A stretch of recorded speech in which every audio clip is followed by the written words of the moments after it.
Bir stakan kofe sabab 15 yilga qamalishingiz mumkinligini bilasizmi? Aeroportda turgandim. Bir kishi kelib, "Aka, kofemni ushlab turasizmi? Tuflimni ipini bog'lab olay" deb qoldi. Bir soniya o'yladim. Olishim ham mumkin edi, lekin uzoqdan biz tomonga kelayotgan ikki nafar politsiyachini ko'rib, negadir kofeni olgim kelmadi.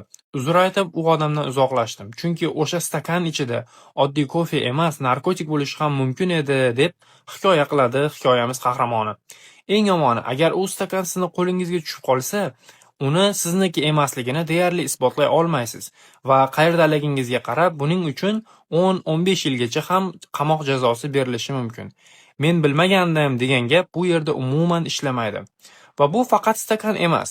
Bu sumka bo'lishi mumkin, kolyaska bo'lishi mumkin, hatto duty free paket bo'lishi ham mumkin. Bunaqa odamlar aynan shuni yaxshi bilishadi, ya'ni ko'pchilik yordam so'ralgan vaqtda yo'q deya olmaydi.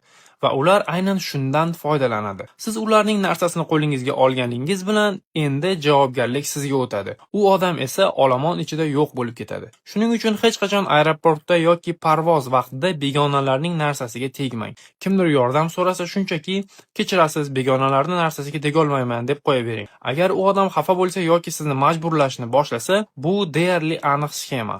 Unutmangki, kimgadir qilmoqchi bo'lgan yordamingiz o'zingizga juda qimmatga tushishi mumkin. Bu